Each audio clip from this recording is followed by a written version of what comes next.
Chapter 13 Knowledge and Knowing. East of Achabal Mughal Gardens in Kashmir, a narrow asphalt road meanders towards Uttarsu, Jogigund, Chhatargul and other destinations. A short distance of about a kilometer from the gardens to this road, there is a bylane on the right, climbing on to two smaller hills. Both the sides of this lane are lined by the willow, walnut, chestnut trees, which are dominated by the coniferous trees called as cheed and devdar in the local language. The lane leads to a forest nursery and Ramakrishna Mahasammelan Ashram. Located in the middle of two hills, the ashrama covers 12 acres of land filled with trees of apples and pears. It has a freshwater spring and a pond. The 9 buildings, all spread out, are in different levels. The whole area is like a nature temple. Almost every person feels as though he or she has come in some benign presence on entering the campus. The inmates explain that it is due to the arduous penance performed not only by Swami Vivekananda, the sannyasin who founded the ashram, but by many others before him, and also a sacred relic, a toenail of Sriramakrishna kept in the shrine dedicated to him. Those who have been to Kashmir are enthralled by the nature at its best, and the experience is stored into their permanent memory. But the lucky ones visiting the ashram have an altogether different experience, nature's beauty plus something more, which cannot be described in words. Nature's beauty, or for that matter any experience, has relevance only in presence of a consciousness experiencing it. If there is no one to be conscious of the smell, taste, touch, form and sound, then its existence is of no importance. Even the barren and lifeless planets in our solar system have become significant only because our scientists who have become conscious of them through telescopes and have probed them through space missions. Such transactions between the objects and their senses in presence of a consciousness create the world. Consciousness of some specific object differentiates the living from the non-living. This is evident from the science of biology. The living cell has awareness of only the external world, but not of itself. That awareness is at first elementary, but as the evolution proceeds, it becomes more and more intensified and variegated, giving the organisms greater control of the external environment. This long march of evolution can be observed in a condensed form through a child. A newborn babe gets the information about the world around it through its senses. At birth, the surrounding world of things and persons is just a confusion. Out of this buzzing confusion, the child gradually develops knowledge by discriminating individual items, and the first thing it discriminates is the sound, the presence of its mother. The mother stands apart from the general confusion around. Gradually, the child attains more and more knowledge, and the world acquires some clarity and order. Thus the child learns to understand the world, to grasp, to control it, to understand itself, although in a hazy way, and ultimately is able to find its own way and become independent of its mother. Then the child undergoes still further training through education. There is another dimension to this growth. During all the contacts the child has with the external world of objects through its senses, it first becomes conscious of you, the objects and persons coming in its contact, and then of I, or the one who is conscious, the subject reflectively. Though initially it is intimately connected with mother, it starts noting that it exists in spite of the mother, and thus notices that it has a separate existence of its own, I, which is in a fluid state. It starts dominating its activity, be it with the world of objects or the world of thoughts, as I perceive, or I think, or I understand. However, even this subject is not independent but is governed, if not dominated, by the external objects. The child evolves its own image through the opinions, reactions, and behavior during its contact with its family members, friends, and outsiders.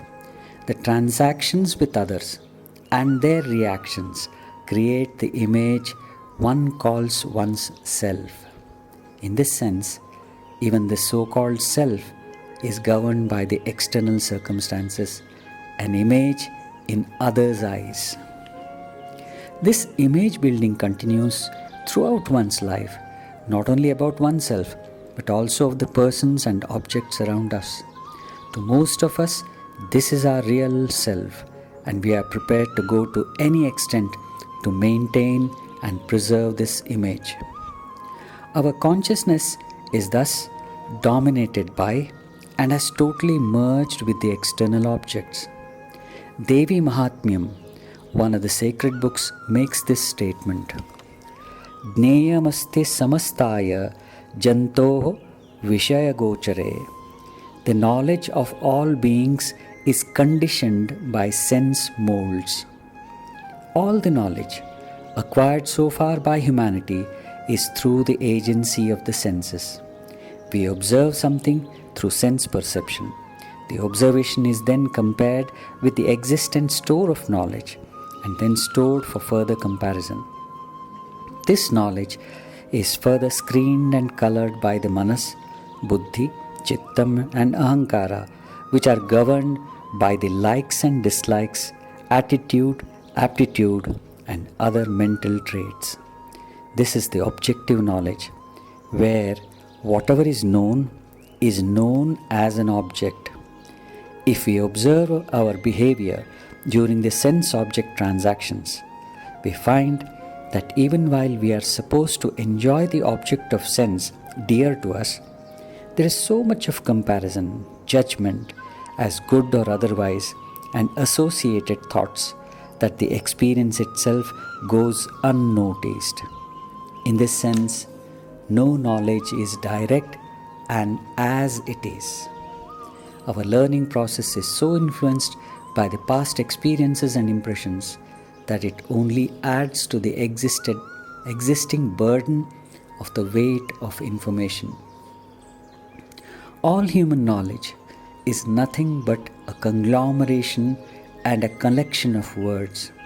We store and share all our experiences as words in the form of memory or books.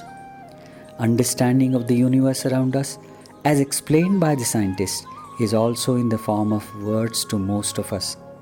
Our complete thinking process is nothing but the repetition of words as their sounds and their associated meanings, which are again words. Jean-Paul Sartre, the French philosopher and a man of letters, has named his autobiography Words. The title is significantly relevant to our life. Our life is full of bittersweet memories of the past or the colorful dreams for the future that are stored as words. When we are all the while so involved with our verbal fantasies, real life passes by. Consequently, a person who is able to recollect maximum words and reproduce them when asked is considered to be a wise man. We forget that words only suggest the experience and take them as the gospel truth. Shankara Bhagavatpada observes in his Viveka Chudamani, Shabdajalam Maharanyam Chitta Brahmana Karanam. The web of words is a deep forest that causes aimless wandering for the mind. The mind wanders due to the fact that we completely ignore the entity which perceives the stimuli gathered by the senses. It is like a person getting so absorbed in the events of the TV screen that he forgets that it is only a play. In reality, there are no real objects but only a play of light and shade. This creates misunderstanding and misery in life. In spite of all the scientific advancement, there is confusion, anger, discontent, and violence. Science has reduced the world into two, the known and the unknown. Unknown is that which will become known in future. Theoretically, science believes that everything will be known at some period of time. Phenomenon of knowledge happens to be one of the deepest mysteries of existence. We can know everything except the knower, one who knows, because to know something only means that it has to be reduced to an object. The process of knowledge depends on the duality of the known, which is outside, and the knower inside. The knower cannot possibly be known because it can never be put outside as an object. Knower always remains a perpetual subject. This introduces a third entity of the unknowable because it can never be known through objective methodology. That is why the scientific thinkers deny the existence of self, as their very training and thought is objective in nature. Self cannot be reduced to an object, and the existence of that which cannot be known as an object cannot be accepted. Scientists repeatedly say that consciousness appears to be an epiphenomenon, a byproduct of the material world. Religion and spirituality begin with an effort to probe into the unknowable. This effort can be called as knowing, to differentiate it from knowledge, where the known is reduced to an object. All the Upanishads are profound because they try to take us towards subjectivity. There, however, is one Upanishad which deals with the subjectivity in the most direct manner. It is called as Kenopanishad. Kena in Sanskrit implies a question, meaning by whom? When all the grosser urges have been seen through and through, as limited and repetitive interaction between the senses and their objects, when it is experienced that all knowledge leaves one shallow, as it does not help one to overcome the human weaknesses, one begins to critically re-examine the so-called progress and take stock of the prevailing situation. Albert Einstein is reported to have said, "Science can denature plutonium, but it cannot denature evil in the human heart." The prevailing conditions point out that in spite of all the development in the field of science, man continues to be unhappy. He is busy with rioting and killing people, criminally intent and keen to commit suicide. This is so because most of us concentrate only on the external dimension at the cost of the inner and deeper dimension. The study of the external world has no impact on the student. If one studies a star, one does not become a star. But when one studies oneself in depth, one becomes that. One grows and evolves into that which he approaches through the study. A Siddhartha becomes a Buddha by attaining enlightenment. A new man rises who is full of love and compassion. Adi Shankaracharya, in his commentary on the Brahma Sutra says, Anubhava avasanam Brahma Vijnanam. The knowledge of Brahman consummates in the experience of Brahman. Upanishads declare repeatedly, Brahmavidapnoti param, Upanishad. The knower of Brahman achieves the cosmic self. Brahmavid Brahmaiva bhavati, Upanishad. He who definitely experiences Brahman becomes Brahman. Knowledge is at the periphery, while the knower is at the center. Knowing is the process of leaving the periphery and moving towards the center. Upanishad begins with the most relevant question, which inquires into the causal agency responsible for all knowledge. This has been quoted before, but it's wonderful to quote again and again. Keneshitam patati peshitam manah, kenah pranah prathama praiti yukta, keneshitam vachamimam vadanti, chakshushrotram kaudevo yunakti. At whose desire and by whom impelled does the mind alight on its objects? By whom impelled does prana proceed to its function? Impelled by whom do men utter this speech? What deva directs the eyes and the ears? Sri Aurobindo, in his commentary on Kenopanishad, says, the Kena Upanishad concerns itself only with the relation of mind consciousness to Brahman consciousness, does not stray outside the strict boundaries of its subject. But the material world and the physical life exist for us only by virtue of our internal self and our internal life. According as our mental instruments represent to us the physical world, according as our vital force in obedience to the mind deals with its impacts and objects, so will be our outward life and existence. This world is for us what our mind and senses declare it to be. Life is what our mentality determines that it shall become. The question is asked by the Upanishad, what then are these mental instruments? What is this mental life which uses the external? Are they the last witnesses, the supreme and the final power? Is mind all, or is this human existence only a veil of something greater, mightier, more remote and profound than itself? All activity, physical and psychological, must have an original source. The seeker is interested in approaching that source. In his commentary, Shankara introduces this question.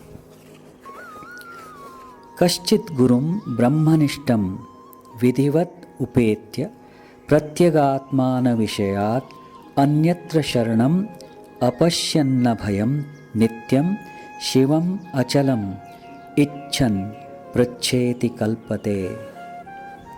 Approaching in due manner, a certain teacher who was established in the Brahman, finding to refuge accept the wisdom relating to the innermost self, and desiring to attain the fearless, the eternal, the auspicious and the changeless, the seeker asked this question. This statement gives us a peep into the mental milieu of the seeker. In the inimitable words of Sriramakrishna, the seeker has finished his play with the toys of the material acquisition, of name and fame, as well as scholarship, and has remembered his mother, or the original source, and is very keen to go back to it.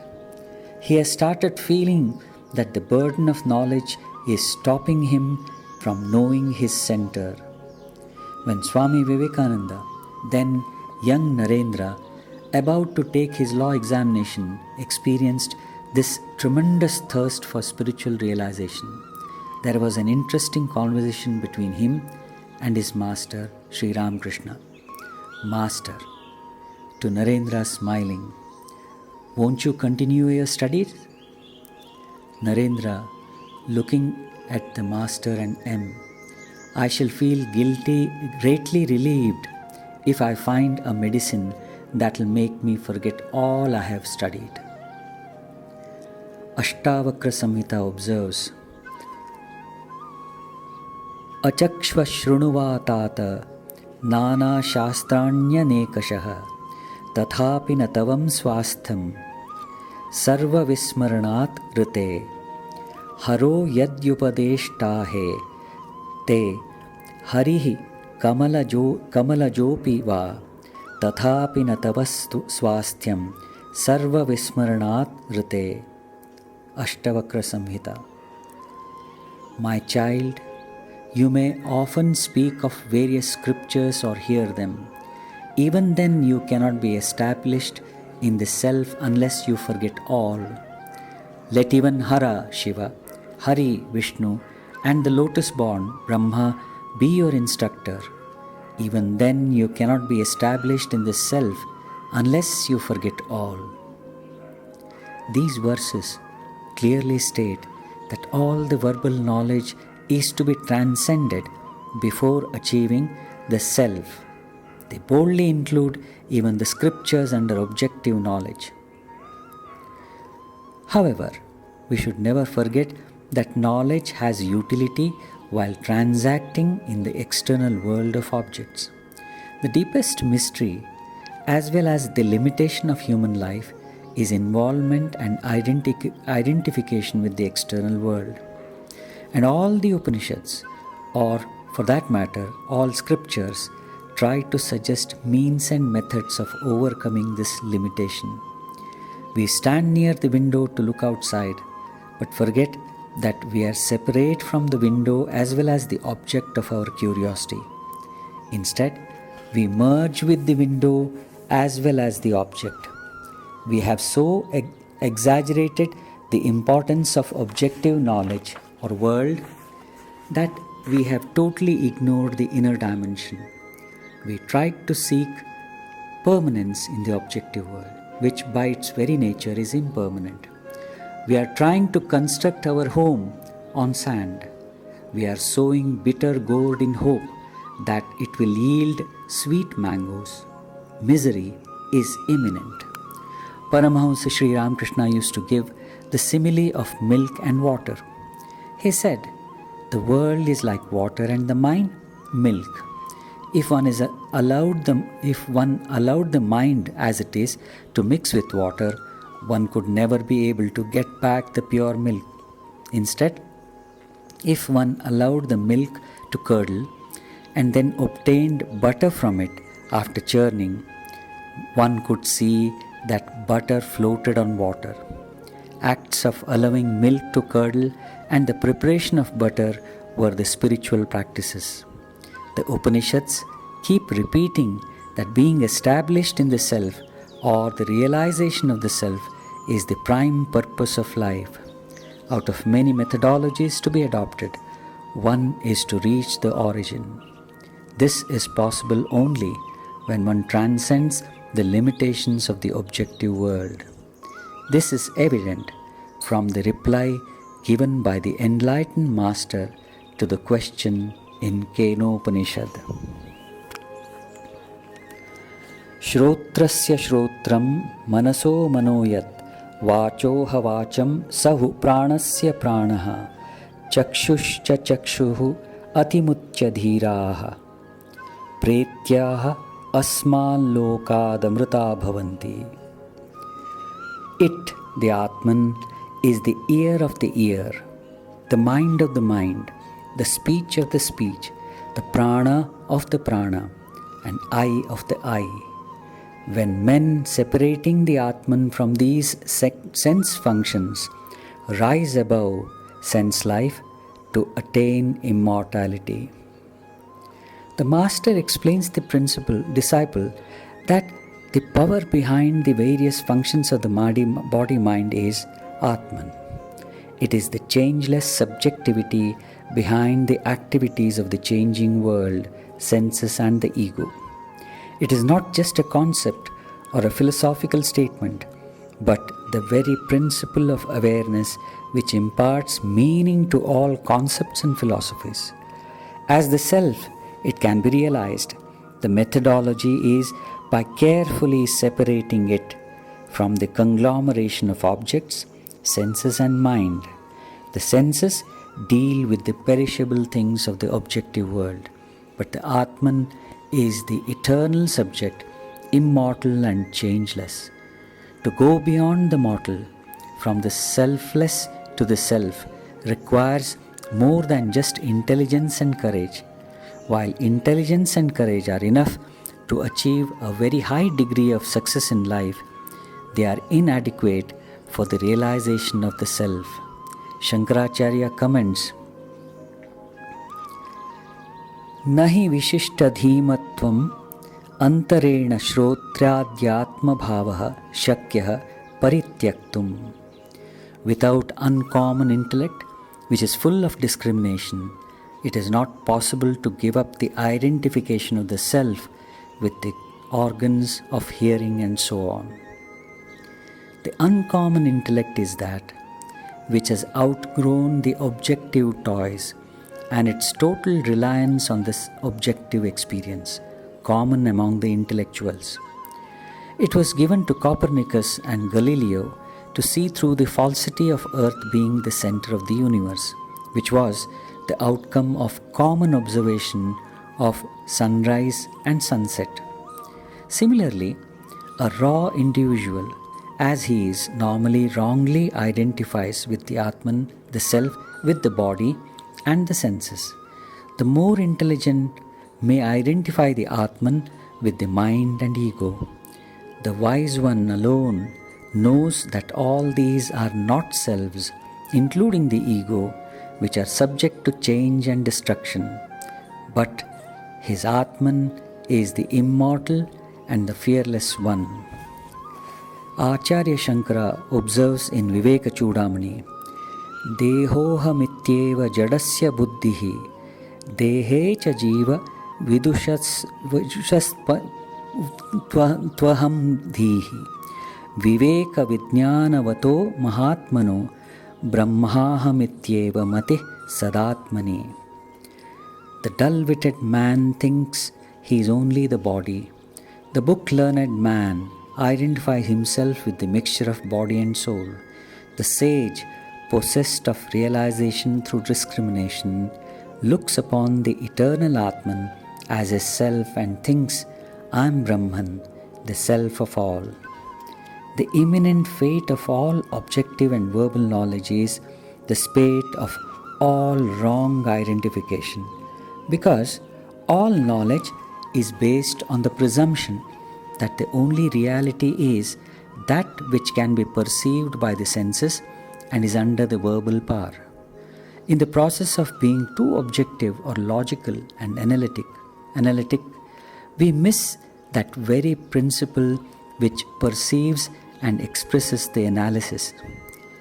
This is what exactly happened to even our grand scriptures, including the Upanishads, in the hands of scholars.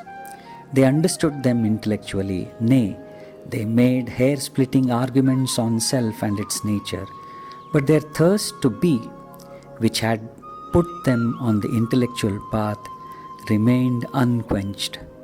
Kenopanishad foresees these observations of the mind and whispers a word of caution.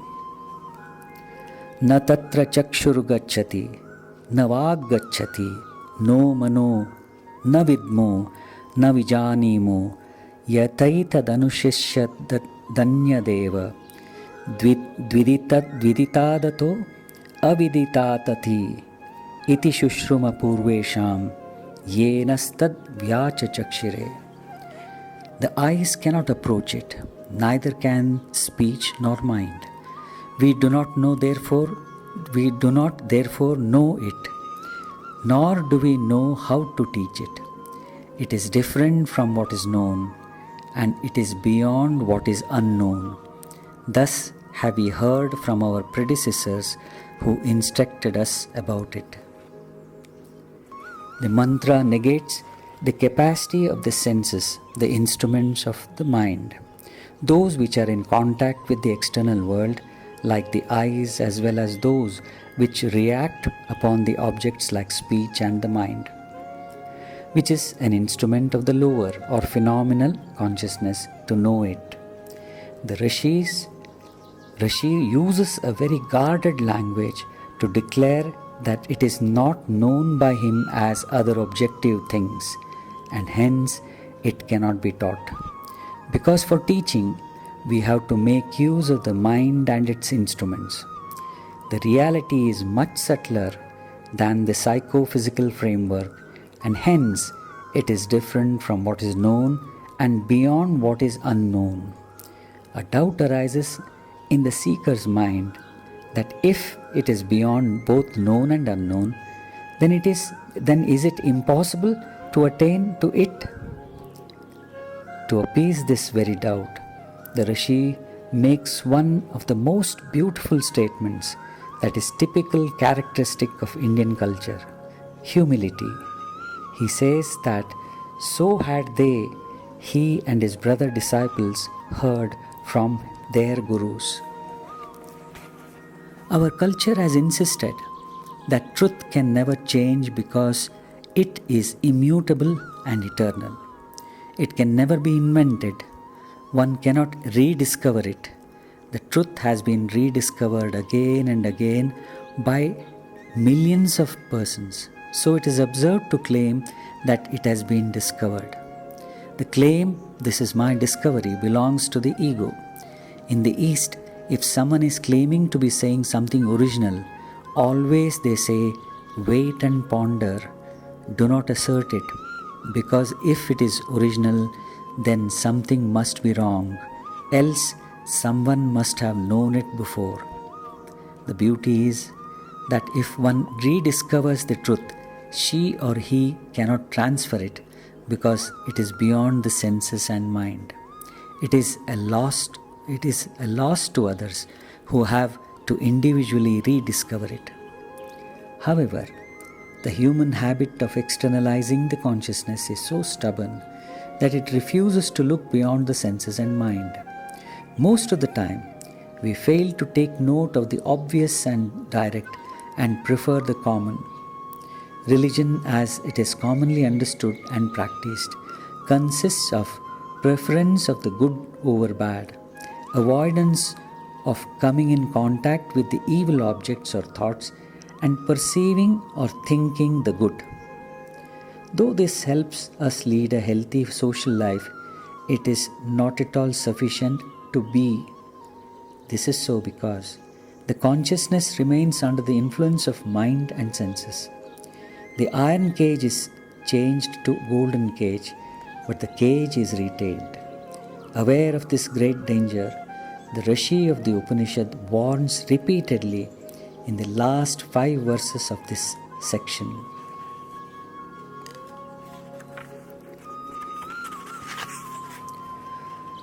Yad vacha anabhyuditam yena vag abhyudate tadeva brahmatvam vidhi nedam yadidam upasate yan manasana manute yenahur manomatam tadeva brahmatvam vidhi nedam yadidam upasate yat chakshushana pashyati yena chakshunshi pashyati tadeva brahmatvam vidhi nedam yadidam upasate yat shrotrena na shrunoti yena shrotramidam shrutam tadeva brahmatvam vidhi nedam yadidam upasate yat pranena na praniti yena pranah praniyate tadeva brahmatvam vidhi nedam yadidam upasate.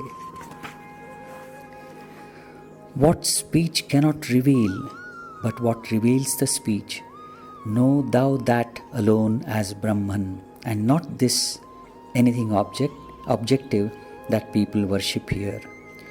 What mind does not comprehend, but what comprehends the mind, know thou that alone as Brahman, and not this that people worship here.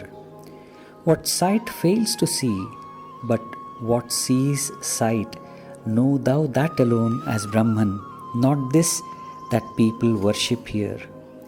What hearing fails to hear, but what hears the hearing, know thou that alone as Brahman, and not this that people worship here. What prana does not reveal, but what reveals the prana, know thou that alone as Brahman, and not this that people worship here. One cannot say it, but through speech it is being expressed. Without it, speech is impossible. Without it, sight is not possible. Without its feelings, thought, why even life is inconceivable. One cannot speak about it, but it is the speaker. One cannot see it anywhere, but it is the seer. It is the thinker, hearer, and life. But, and it's a very strong feeling, that living under the influence of our senses and mind, instead of being their masters, we feel very uncomfortable in presence of a God who is unknowable and inconceivable. It is this discomfort that has made humanity create the images in stone and stone structures or elements like fire, sun, etc. to worship them. The word "this" denotes everything perceived by the senses and conceived by the mind. The Upanishad hints that in worshipping that which is perceivable to senses and conceivable to mind, we are only worshipping a God who is grosser than ourselves, a God who is more limited than ourselves. There is another aspect to the denial of worship in the above verses. Upasana. The word used here is upasate, generally means worship or the act of worship. But the root words are upa, near, and asana, to sit. So the real meaning is sitting near. It is different that we sit near the deity while worshipping. In the above verses, it acquires a deeper significance than the ritualistic worship. It can be taken as, know thou that alone as Brahman, and not this, near which the people sit here. If we just try to analyze the thoughts, actions as well as emotions, we find that almost all of them go around the objective world that is perceivable to the senses. By its very definition, Brahman means infinite, and the infinite cannot possibly be perceived by the senses, just like a dewdrop cannot contain the ocean. The greatest hint, and this hint has been repeated through different words and examples, is that reality cannot be reduced to an object of senses or mind or even prana. In the ancient Indian concept of the universe, the material existence is formed by 5 elemental states of matter, space, air, fire, water, and earth. These 5 elements come under the plane which can be called as Adibhuta, that which pertains to the elements. In this material plane, the non-material powers like mind force and life force manifest through the senses, which have been called as Adhidaiva, that which pertains to gods. Each sense has a presiding god like the Agni or fire for sight, Vayu or air for smell, Indra or for mind who governs the senses, as Indra has been derived from Indriya, which means sense, etc. However, above and greater than these are the spirit or Atman, and everything that has to do with this highest or subtlest existence is called Adhyatma, spiritual. Everything that comes under Adibhuta and Adidaiva comes under the known and the unknown or not yet known. Because both these come under the objective world that is perceivable to senses or conceivable to the mind and intellect. We can say that they come under science or knowledge. But Adhyatma or spiritual can never be known because it is greater and subtler than the elements or the mind and the senses. Kenopanishad concerns itself with this unknown self, moving towards the unknown self by transcending the objective or the known, and the unknown can be called as knowing.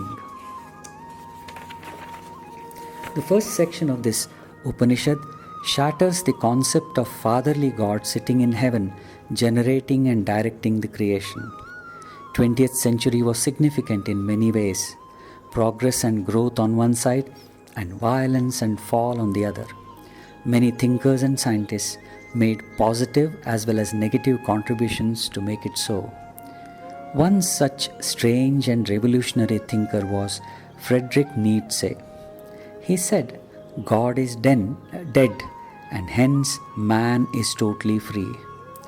This declaration sounded almost mad in the eyes of the faithful, but it nevertheless became a foundation stone for the superstructure of the modern mind.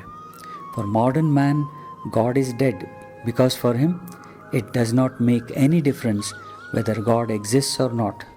Even if one believes in his existence, the belief is just skin deep. It is like a dead person who does not make any difference to the living ones. We may remember him or her for some time, not always. A little later, our own preoccupations take over our mind and activities. In this sense, the relationship with God is broken, neither for nor against. The first cause is that we have always thought of God as a person controlling and creating this world. This is because we can conceive of existence only as a thing or a person. When we look around, we find that there is no controlling force whatsoever, as the violence, evil, and dark forces are on the increase. Adding to this, we find the so-called God-fearing suffering, and the God-challenging enjoy all good things in life. The religions of the Jewish origin had to create Satan or devil to answer the doubt. But even then, devil appears to be more powerful than the God, because always devil's children persecute God's children. Upanishads never accept God as a person. They are more relevant to modern thought. They say that God is the very ground of being.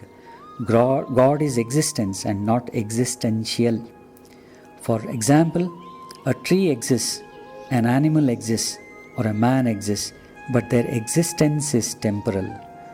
Though all of them may cease to exist in future, the existence as such continues eternally.